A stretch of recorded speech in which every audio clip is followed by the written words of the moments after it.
Today I want to give you almost like a part 2 to what I talked about yesterday. I feel like I didn't give enough sort of tools really to give you the understanding of what I meant in depth. So today I'm going to just talk to you about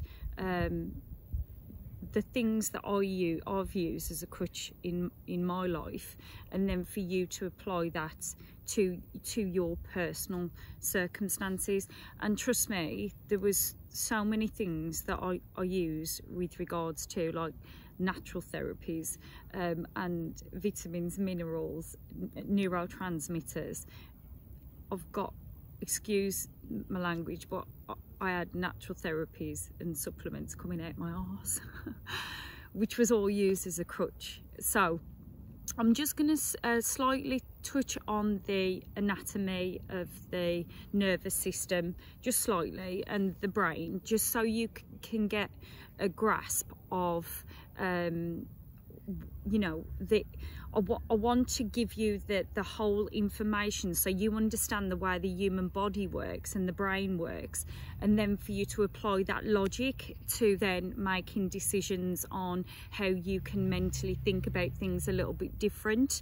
I apologise in advance for any noise, but I am out in the open, so people are doing whatever they're doing, right? So if we get disturbed, you know why. So I'm just going to start by talking to you a little bit about the nervous system and how it communicates with the brain. So obviously we have a stimulus, and then that creates a response in the brain, whether it's positive or negative. So basically, with regards to the nervous system, so we're talking about it from an anxiety point of view. So something comes into our environment where it affects our nervous system, and then the nervous system communicates with the amygdala within our brain, and then that communicates with the hippocampus and with the prefrontal cortex. I'm not going to go into great detail, but basically the messaging system goes on in this way, and finally it comes to the prefrontal cortex, which is responsible for our what's called neurotransmitters, and that gives the emotion. So with neurotransmitters, we have dopamine, we have serotonin, we have epinephrine and norepinephrine. So this is the way that our nervous system then communicates with our brain.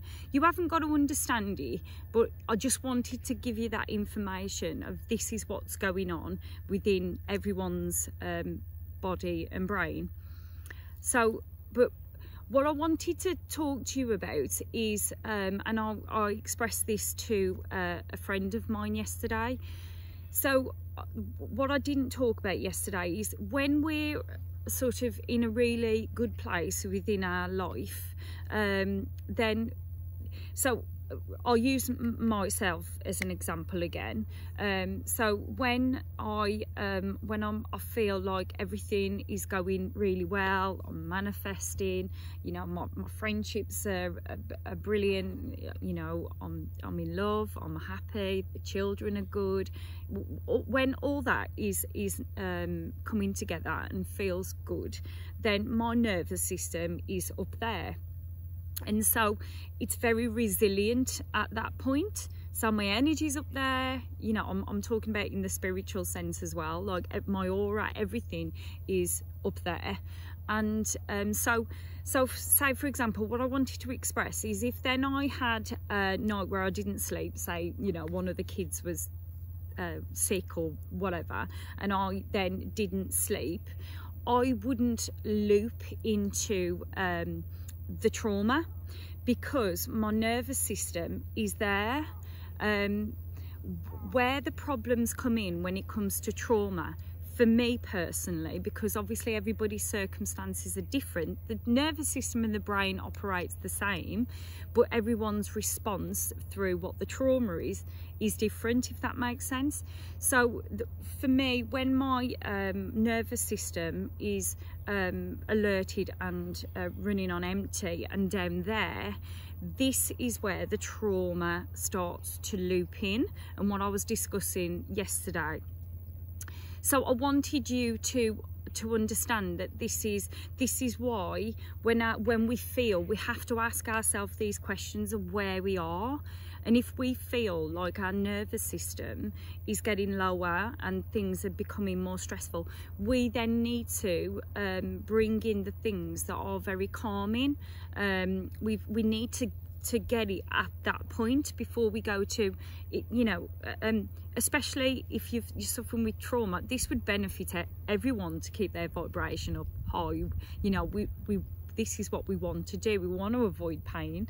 You know, our brains and our body tell us that we want to avoid pain at all costs. In fact, it's a good point for you to know that we would, our brains and our body would prefer to avoid pleasure than avoid pain. So in essence, what I'm saying is we are geared to, if there's a choice between walking into pain or walking into pleasure, walking away from pain or away from pleasure, is that right? Then our body will make sure we avoid pain at all cost. So this is, you know, that's the hierarchy of where our brains put the need to avoid pain. So I went off there, but it's a valid point in the sense that, you know, we are just geared towards to want to avoid it at all costs. Anyway, what I wanted to then progress on to is to tell you the ways that I've used things as a crutch, and not only physical things, but the way that I look at avoiding anxiety and the pain.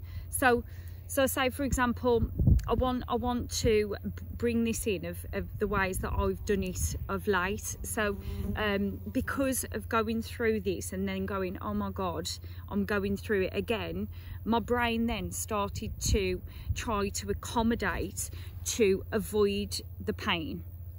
And it does it by simple means, like, you know, even things like I said, right, okay, so instead of having a shower in the evening now, I'm going to start having baths, and I'm going to start putting Epsom salts in, because then I know my body is depleted, so I need. And then I thought, no, like, and it may be, and it's right that my body, if I'm not sleeping and I'm not getting the adequate rest that I need, that I am depleting minerals, we're depleting our B vitamins. You know, it is all a fact that is true. However, when we start chasing putting all this back in, and I'm depleted here, so I've got to put that is all anxiety provoking. It's our mind's way of saying, I need to put that back in, because and it brings on such sort of like desperation to fix the body. And so you can see how it's counterintuitive, because it's actually causing anxiety. So another example, which was not actually a physical thing that I did to put back in, like a pill, but so because I felt so insecure, I phoned up Hallam Street, where I stayed in the hospital, and my brain was saying to me that I wanted to comfort myself by saying the option is I can go back into the hospital. But what that did, so me reaching out to even make the phone call and to sort of put that in my brain to say it's okay, you can go back in the hospital if necessary. So everything is always to comfort yourself. But then it looped into, oh my God, what does it mean, me going back in hospital? That's so scary again. Like, I don't know who's going to be in there this time. I don't know what the staff are going to be like. I don't know. It's going to be a strange environment again. It was a few years ago. And so it looped back into anxiety. So if you can see that that's how we do it, it doesn't necessarily mean that we have a pill from the doctor. It doesn't necessarily mean that we put so say for example what I learned about neurotransmitters, because I wanted to go all natural. So I learned about dopamine, serotonin, epinephrine, norepinephrine, and I tried to introduce the neurotransmitters via these supplements that would then balance my mind, because we've been taught that it's an imbalance, right? And it's so untrue. Like we are perfectly balanced.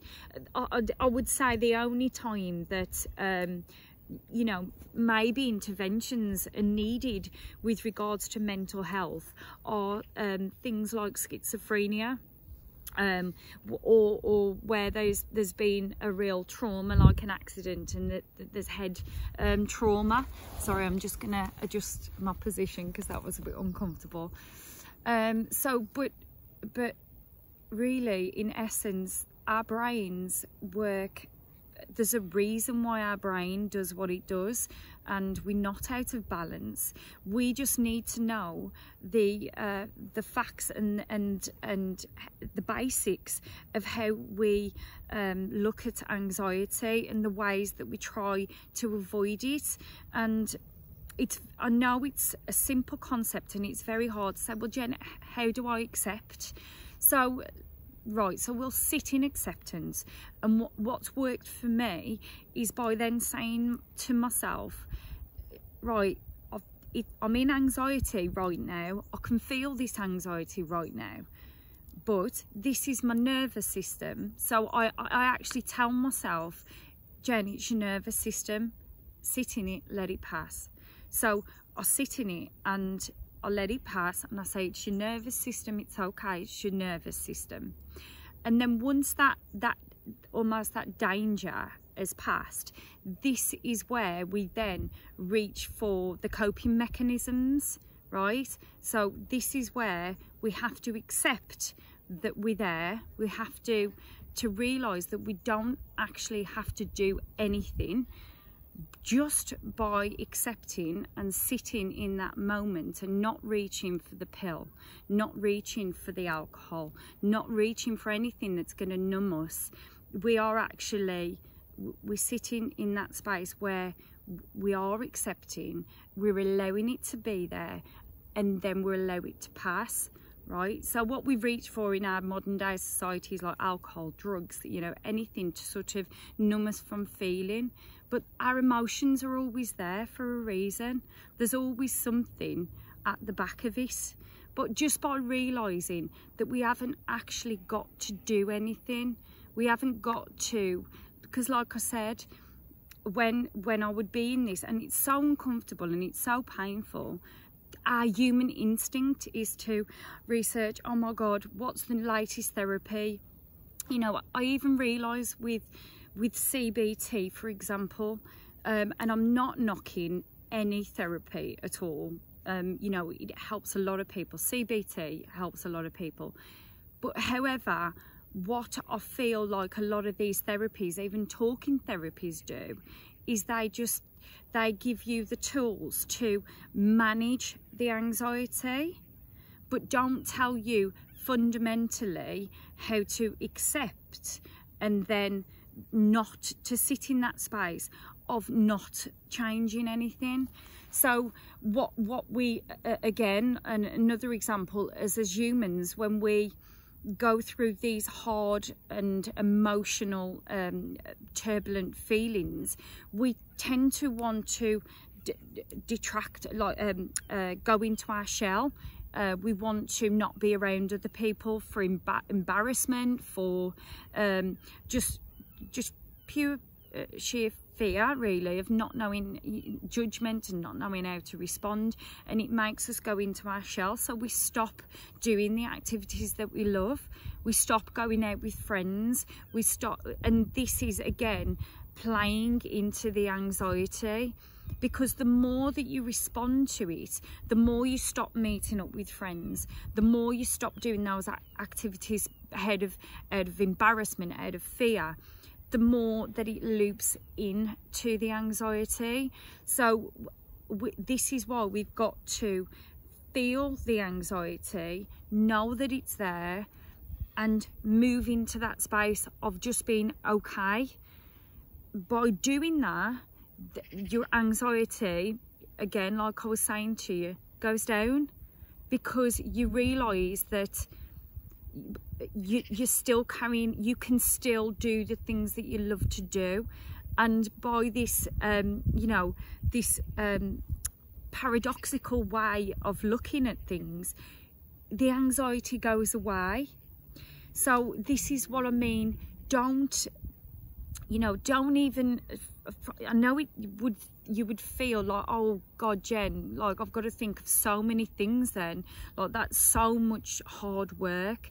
But it's not, once your brain gets the gist, and it's repetition, like any manifestation, like anything like that. Once your brain gets it, it gets it. So for example, so anything now where I'm like, something happened today where it sparked my anxiety while I was driving. Actually, nothing like I saw someone that brought up anxiety for me, and I sat in that space, and I let the feeling be there.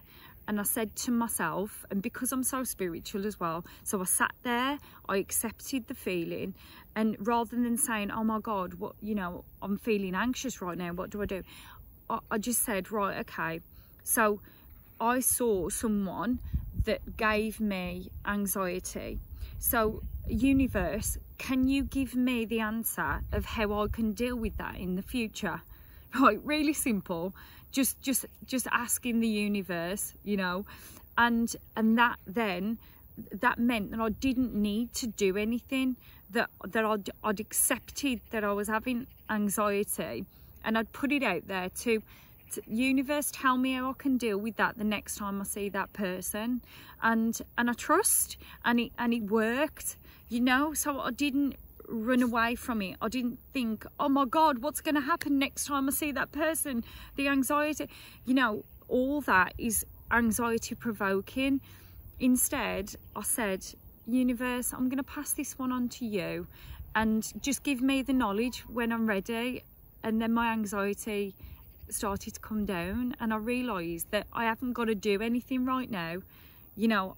The answers are going to come to me. So even mental things like that, it doesn't need to be reaching for that pill in that moment. It can be little things, but my brain gets it now, that when I'm feeling the anxiety, it naturally says, I don't need to reach for a glass of wine. I don't need to reach for, you know, the dopamine supplement that gives me comfort. I don't need to. There's no imbalance. It's just, it's there, and then if we allow it, it will pass. So I don't know whether I'm going to do part 3 with this, or whether I've put it across in a way that you really understand. But if I feel like I need to do another part to this, I will. But it really is anything, any way that you feel. You've got to ask your brain the questions, though. You've got to say, why am I reaching, or why am I doing that when I've just felt anxiety? So the anxiety, whatever the situation is, whether you're driving, whether, you know, whatever a point that, see, as a general rule, for example, driving for me can affect a lot of women. Like, a lot of women don't want to go on the motorway, for example. That's anxiety provoking. So whatever it is personal to you, you need to apply it to that. So as I say, with me, the trauma is very much from this sleep. So majority of people, that wouldn't be their thing. They wouldn't get into bed and then start having anxiety when they, you know, they've gone through this with their nervous system. However, that's my personal trauma. So the idea is to, whatever in your life, and we always, you know, anxiety is part of every human experience. It's, you know, this is why we've got all this emotion. This is why we've got the nervous system and everything. It's a part of life. but you really just need to apply it to what works for you and what are your trigger points. So if I feel like I need to explain and go into a bit more depth, I will do, but I hope that you understand a little bit more about acceptance, and to not need to research anything, to not need to respond by, you know, just any means, just sitting in that space, asking yourself those questions, and then saying to yourself, okay, anxiety is just here for now, and I'm just going to carry on with my life. I'm going to carry on with that. I'm not going to not meet up with my friend tonight because I've just experienced anxiety. I'm going to continue living, and this is the way that we can fully accept and move on from anxiety. So I hope you've enjoyed today's video. Again, it's going through this is really giving me my purpose. I mean, I already knew my purpose, but the irony is for me is that going through this pain has pushed me to be more proactive with these YouTube videos, and I've got so much inspiration. So just to tell you a little bit, like I said to the universe today, just calm down with the inspiration, please, because I feel like I'm getting all these ideas of where I want to go and what I want to do, and I know that I've just got to walk into this. So if I can again inspire to just say, to live your purpose. Sometimes, well, all the time, we need to go through pain to make us, you know. It's what makes a complete human, because we can empathize, sympathize, think about others because of our own pain and discomfort that we go through. Now, I'm not going to cry today, because you know I like to cry. I'm not going to today's video. But yeah, just whatever your purpose is, whatever lights you up, you know, I hope that you find your path. And I know that I'm walking into my path, and I've got to just take little steps, but I'm getting there. But thanks for listening to me today. I'm going to post this on YouTube on my with my Nutritious Lives and the Wellbeing Guinea Pig, and I'll see you in the next video.